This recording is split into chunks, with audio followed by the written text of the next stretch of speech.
So, happy end of 2022 and happy Yeah. beginning. We are in the folding of the cycles of the ending of the year and the beginning of the new year. Yes, we are. So I'm Janet Raftis, and this is Ina Lucas with me, and we are the head sorceresses of Kairos Healers Academy. And at Kairos, we work a lot with cycles, and we typically work with the cycles of the year, as in we're in Yule cycle right now.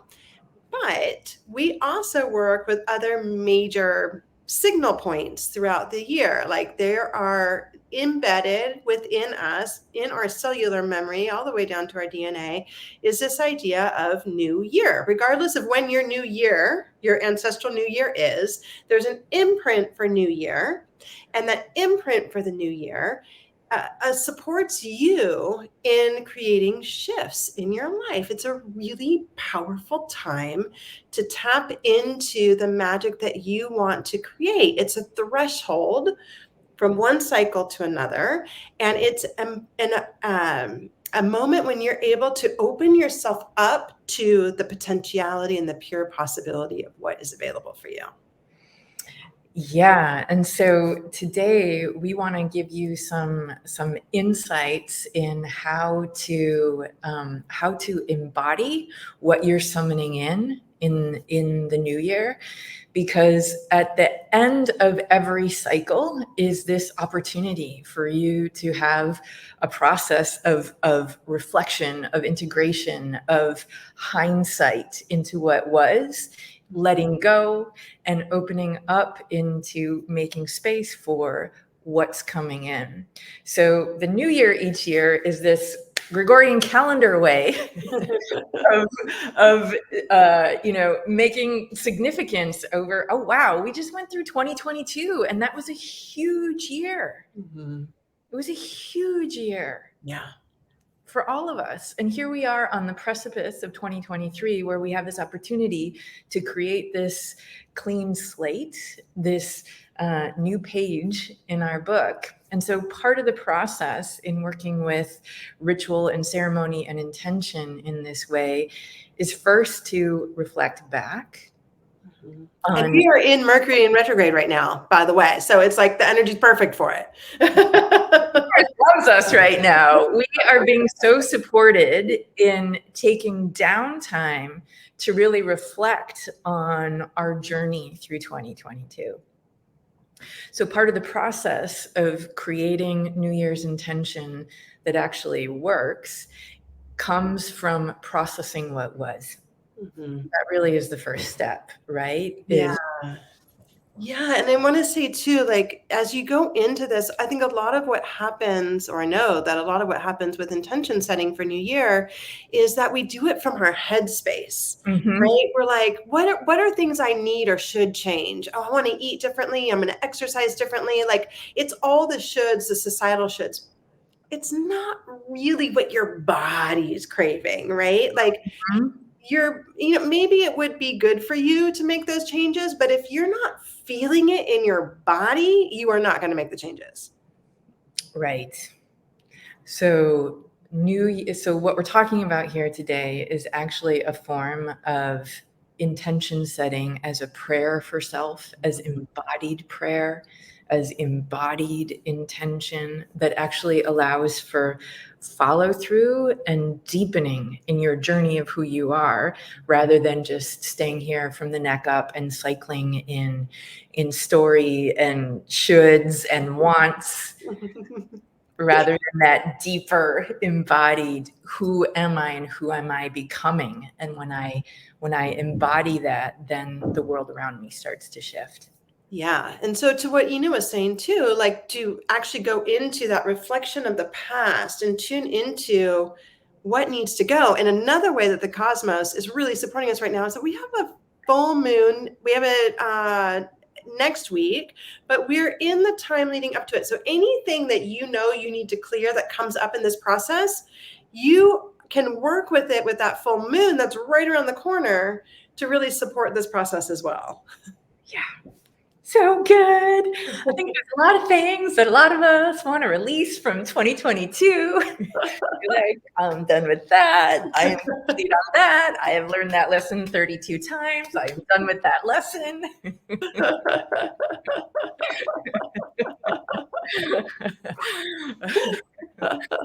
Yeah.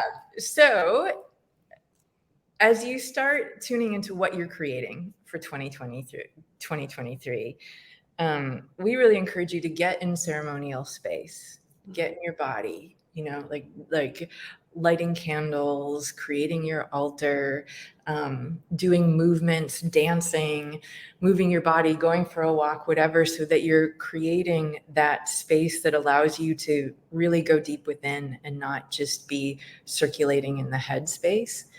And start asking yourself deeper questions about the past year. What were the initiations that you went through in 2022? What did you learn about yourself this past year? What are you celebrating about yourself from this past year? Starting to tune into where you've been, so that then that creates the space of what's to come. Mm-hmm. Yeah, and you'll see as you start doing that, like the challenges, the celebrations, you'll start to notice that there's stuff is going to start to rise in you. You're going to start to feel the energy of what wants to flow through you, what wants to be actualized in this upcoming year. And this is the part where you really want to be present to what is actually happening in your body.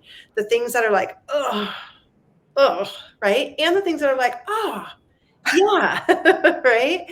Because those things are all cues to the truth that wants to move through you. That thing within you that is seeking to find its expression through you in a reverent way, in a way that's going to bring healing, in a way that's going to bring growth and spiritual expansion, and that a way that's going to open you up to all of the wonder and possibility of the world. And that is all going to be it's going to make itself known through your body, at least in tandem with what comes through, from spirit or mentally, right? If it's just up here, it's probably not going to work. So pay attention here, and you're going to bring this into your embodiment statement. Mm-hmm. So you can start. So typically with New Year's intentions, people are like, I'm going to go to the gym every day, and I'm going to lose 20 pounds, and I'm going to make this money and that money. And those are all statements that are easily forgettable and often non-committal. And they're also, those types of things are a result of what you're embodying and who you're being. Mm-hmm. So creating a New Year's intention that's a prayer for self that holds you through the entire year can start by creating that list of what are you visioning for yourself, who talking to your future self on New Year's Eve 2024. What did she learn? What information does she have for you? Where do you want to be a year from now? How do you want to feel a year from now? What are the elements that are in your life a year from now? And then what's the process? What's the piece that you need to embody in order to pull that prayer through, that embodiment for the whole year? So when you start with that, like the bigger picture of what's unfolding for you, it can include your home, your money, your business, your family, your relationships. But that's sort of, all of those things are really a result of essence. Mm-hmm. They're a result of the frequency that you're holding, of who you're being in the world. So once you get that out, then you can kind of start to refine the essence of what that bigger vision is. Mm-hmm. And bringing it into a refined embodiment statement. Yeah. Like an I am statement. Mm-hmm. Yeah. And Oh, go ahead. And in that process, sometimes Mhm. this process can be more easily done with a good friend, someone that knows you, someone that you've journeyed with, that can reflect back to you. So you may read, like these are the visions that I have, and having someone else or, a group of friends Mhm. listening and reflecting back to you. So what I'm really hearing in that is this deeper thread, Mhm. right? Because sometimes it's harder to find on our own, and we need to have who we are reflected back to us. Yeah, and you really want it distilled down to a thing for the most impact for you, the most power for you to work with, a thing.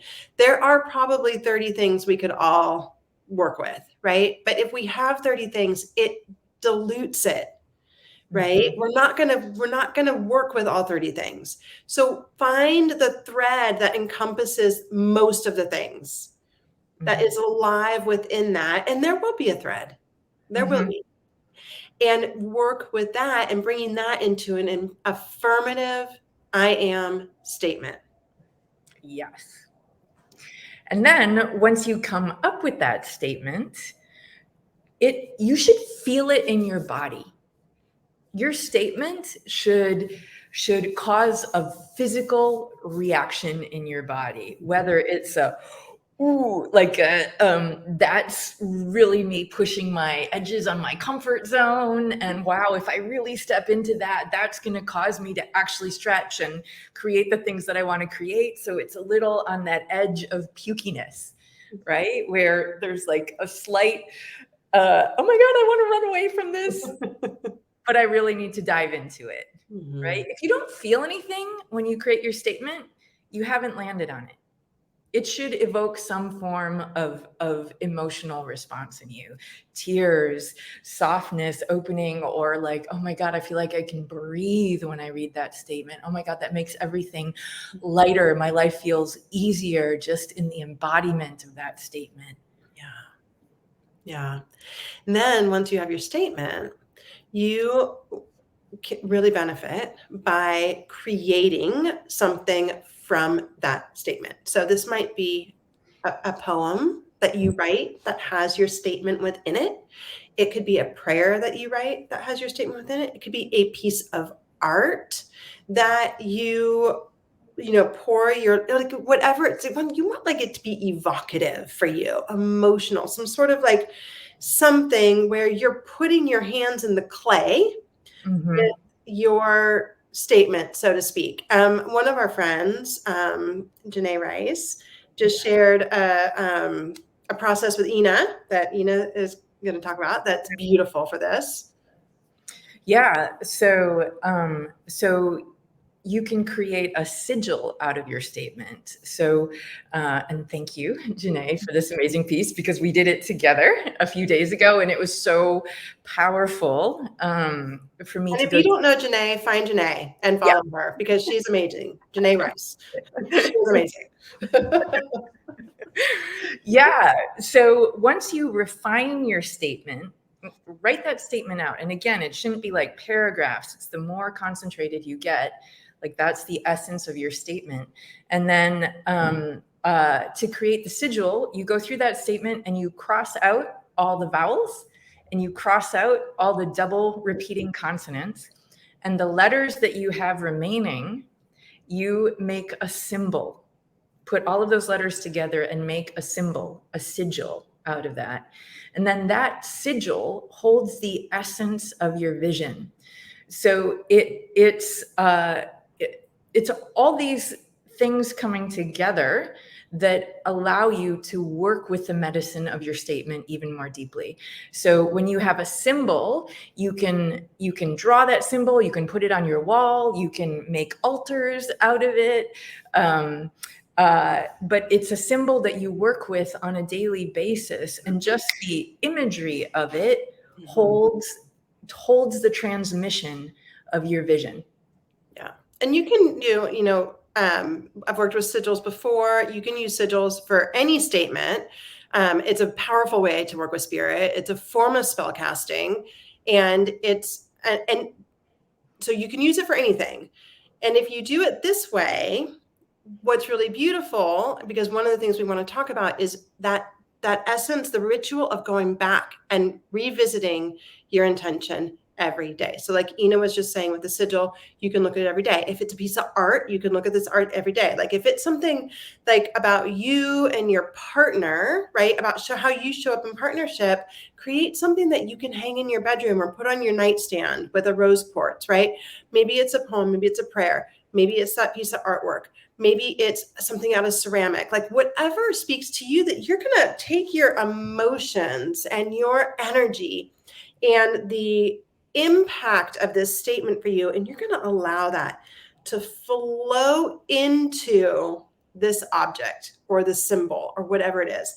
And you're going to allow it to be held there, and you're going to place that somewhere, or you're going to repeat it on a daily basis. You want to reinforce the impact of this emotional charge, of the power of what you are creating, what you have set into motion repeatedly, because you deserve it and it is that special. That's the key right there. Siphoning in the essence, the embodiment, working with the symbol, this is a prayer to yourself.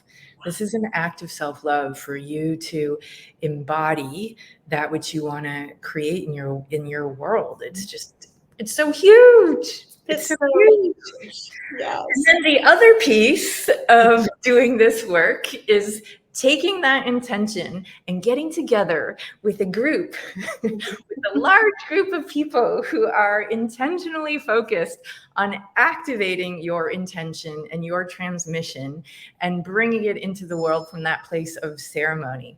So happen. I have an opportunity for you. If you'd like to join us this Sunday on New Year's Day, Janet and I are doing our annual New Year's Day activation, where we are taking your intentions and activating them in the group field, being woven in together. Sunday at 4 o'clock Eastern, 1 o'clock Pacific. We're doing a channeled shamanic activation, and a big piece of what's coming through is not only activating your intentions, but also the replenishment and nourishment of part of the activation is going to be a deep healing of restoring your batteries from 2022 and giving ourselves that deep replenishment as we're going into 2023. Yeah. So this is going to be an activation to resource you, to bring you back to feeling sourced from the inside out. And from there, we are also going to drop our intentions into this super powerful and activated container so that we can, whoops, are we frozen? I hear you. There we go. So that we can super amplify the energy of what we are creating. Yeah. It's going to be amazing. I was trying to drop the link in. I have it in there at some point in time. I was trying to do it right now. Oh. Well, we are going to be, I have to replenish my battery because I see that my battery is about to go on my computer. So whether you join us for this activation on Sunday or not, which we deeply hope that you do, we hope that you really take kind, loving stewardship of yourself by really creating your prayer and your intention for yourself in 2023. Yeah, it's an act of love. Intention setting is an act of self-love. And so we really encourage you as you go into this new year to treat it in such a way, right? Like you deserve all that you desire. You deserve to be the powerful co-creatrix with source that you are innately, and you deserve to live the life that is fulfilling for you. And so really honoring that this isn't a time, intention setting is not about setting yourself up for failure. It's about setting yourself up for success. And that's what typically scares us more than anything. So Exactly. hold yourself in love as you go through this and have fun with it, because when you have fun with it, spirit's like, ooh, she likes that. I'm going to give her some more. Yeah. All right, y'all.